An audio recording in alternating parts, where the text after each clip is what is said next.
வணக்கம். தமிழக அரசியல்ல இன்னைக்கு ஒரு பயங்கரமான அரசியல் கற்பனை நடந்து கொண்டிருக்குது. டெல்லியில இருந்து நடிகர் விஜய் மீது ஒரு முட்டுக்கட்டை வைக்கப்பட்டிருக்கு. அந்த அல்டிமேட்டம் என்ன தெரியுமா? ஒன்னு, நீங்க என்டிஏ கூட்டணியில சேருங்க, இல்லைனா அரசியல்ல இருந்து விலகுங்க. இந்த அதிரடி தகவலின் பின்னணியில என்ன இருக்குது? விஜய்க்கு எதிரா என்ன கார்டுகள் விளையாடப்படுகின்றன? விவரமா பாப்போவாங்க. தகவல் சொல்ற டெல்லியில இருக்கிற பாஜகவின் மூலோபாய நிபுணர்கள் விஜய்க்கு ஒரு தெளிவான மற்றும் கடுமையான செய்தி அனுப்பியிருக்காங்க. அவங்களோட கோரிக்கை என்னதுன்னா, முதல் வழி பாஜக மற்றும் அதிமுக இருக்கிற என்டிஏ கூட்டணியில உடனடியா இணையுங்க. இரண்டாவது வழி, இல்லைனா அரசியல்ல இருந்து முழுவதுமாக விலகுங்க. ஏன் இந்த அல்டிமேட்டம்? பாஜகவோட கணக்குப்படி விஜய் தனிச்சு நின்னா எதிர்க்கட்சி வாக்குகளை பிரிச்சு திமுகவுக்கு சாதகமான சூழ்நிலை அமையும். அதைத்தான் தடுக்கணும். இப்ப முக்கியமான கேள்வி என்னதுன்னா, விஜய அடையறதுக்கு டெல்லி என்ன அழுத்த கருவிகளை பயன்படுத்துது? முதல்ல கரூர் சிபிஐ வழக்கு.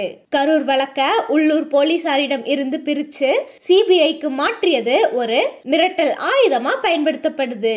இரண்டாவது, வருமான வரி வழக்குகள். புலி படத்துல ரொக்க சம்பளம். விஜய் ரூபாய் 4.93 கோடி ரொக்கமா வாங்கி இருக்கிறதாகவும் அதற்கு வரி கட்டாம ஏமாற்றி இருக்கிறதாகவும் வருமான வரித்துறை குற்றம் சாட்டுகிறது.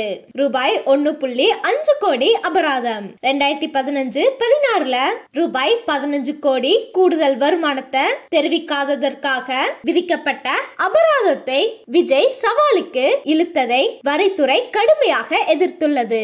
இந்த ரெண்டு சட்ட ரீதியான வழக்குகளும் விஜய் மீது அரசியல் அழுத்தம் கொடுக்க பயன்படுத்துவதாக பார்க்கப்படுது. விஜய் என்டிஏவில் சேராவிட்டால் பாஜகவுக்கு என்ன லாபம்? பாஜகவின் கணக்குப்படி விஜய் அரசியலில் இருந்து முழுமையாக விலகினால் ஒரு பெரிய அரசியல் நன்மை கிடைக்கும். அவர்களின் தர்க்கம், விஜயின் ரசிகர் பட்டாளத்தில் பெரும்பாலானோர் திமுகவின் மீது அதிருப்தி கொண்டவர்கள். விஜய் இல்லாததால் அவர்களுக்கு வலுவான மாற்றம் எதுவும் இருக்காது. இதன் விளைவாக அந்த முழு வாக்குப்பதிவும் இயற்கையாகவே என்டிஏ கூட்டணியின் பக்கம் ஓடும். அதாவது விஜய் விலகினால் அவரது வாக்குகள் எங்களுக்கு தானாகவே கிடைத்துவிடும் என்பதுதான் பாஜகவின் மூலோபாய நம்பிக்கை. சுருக்கமா, நடிகர் விஜய் இன்னைக்கு ஒரு அரசியல் சிக்கல்ல சிக்கி இருக்கிறாரு. இதுக்கு முன்னாடி என்டிஏ கூட்டணி, அதில் அவரது மாற்று அரசியல், நம்பகத்தன்மை அபாயம். அதுக்கு பின்னாடி சிபிஐ மற்றும் வருமான வரி வழக்குகள் என்ற அழுத்தம். டெல்லியின் குரல், சேரு அல்லது விலகு. இந்த இடைவெளியில இருந்து விஜய் எப்படி தன்னை மீட்பாரு? அவர் எடுக்க போகும் முடிவு தமிழக அரசியலோட எதிர்கால வடிவத்தையே மாற்றிவிடக்கூடியது. நண்பர்களே, நீங்க என்ன நினைக்கிறீங்க?